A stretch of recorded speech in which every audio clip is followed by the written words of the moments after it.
you log off, Okay. and when you add IOLs, you have to log in as the doctor. Okay. Only a doctor login allows the importing or changing or editing of an IOL. Gotcha. So I'm going to see if there is a surgeon in here. And then you type in the password, which is usually 4 zeros, Okay. and you log in. Okay. Once you're in, you go to the main patient screen. Okay.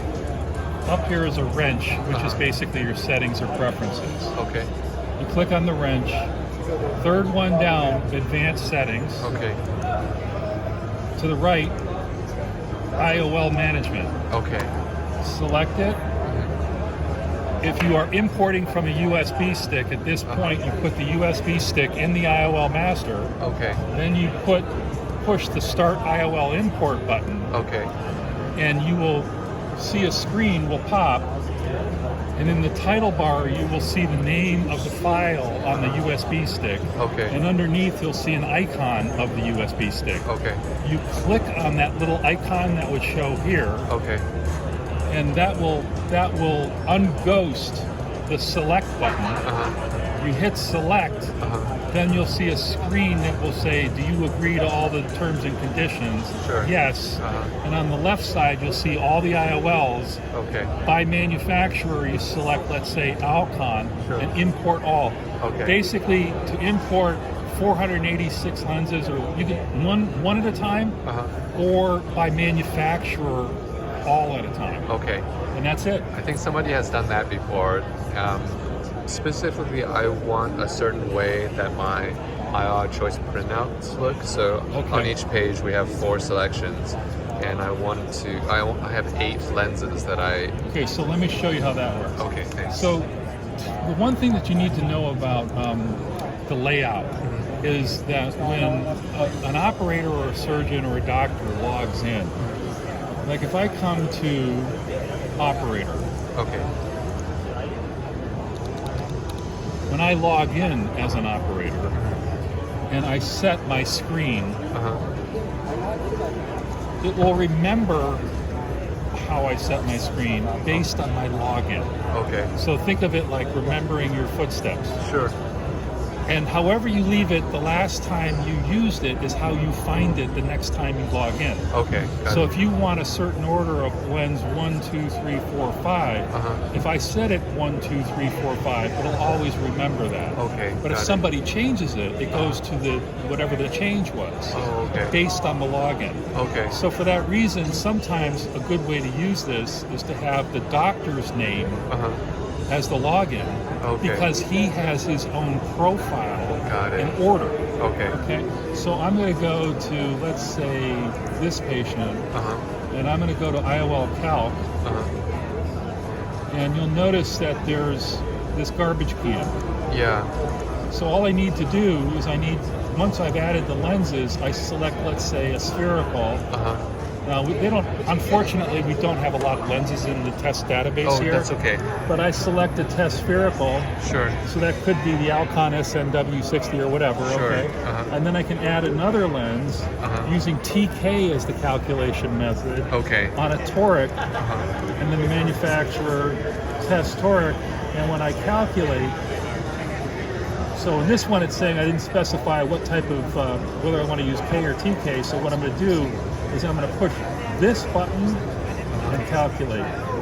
Now, this is lens number 1, this is lens number 2, and another thing that a lot of folks don't know is that when you click this little title bar next to the number, it will pop another screen which allows you to select, almost like circling a piece of paper. Oh, cool. This is the implantation IOL. When you select it like this, let's say, and I want to miss it at not 52, but at 86, if I were to save that, it puts it hard-coded on the printout with a black icon that somebody who didn't want to have to calculate it on the internet actually calculated their toric here on the IOL master, and you're done. So that's so cool. The True K, Is it using the topography that's measured here for the the topo is a 6 millimeter, right? And I think it does a really good job for cataract to show you. Like, let's look at this eye. Let's look at this particular topo. So what do we see here? We see nearly 5 diopters of astigmatism left against the rule. Okay. And for the topo, we're always going to show 44 diopters as a sort of, even on really steep or really flat eyes, they give it for reference. Okay. I like it because sometimes patients forget that they had LASIK. Okay. Or they have dementia or something, or they don't know. The idea is the topo can start like right from the get-go. I have an idea. Do I have a toric candidate, or possibly somebody who didn't know they had LASIK, or whatever, God forbid they wore a contact or something. Okay. But the idea is that this might work out okay for a toric with this amount of stigmatism, but when we come over here, we got a little bit of marginal kissing beak. Okay. Marginal pellucid maybe, So, and only total diopter of 1.27. So a lot of asymmetry. So the question becomes, what do you do, right? Yeah. But in terms of the topo, I think it's extremely helpful to help you, first off, who's a candidate and how soon do you know? Maybe probably you, the doctor, know, but a lot of times the people that do the measurements may not know as well. And the other thing I like about this is you've got one database of information. You've got a nice topo. Yeah. You've got a nice OCT of the fovea. You've got fixation check. You've got your case. Oh, that's so cool. You have a actual, so you can see if there's any edema. Oh, sure. Oh, yeah. Wow. Oh, sure. In fact, this works just like an iPhone when you touch it.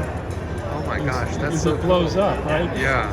And also, the other thing that you can notice is if you have a lens tilt, sometimes there's like a nasal lens tilt, and there's a little bit of a challenge there on some of your cases. But you can see I don't have a lens tilt on this patient very much.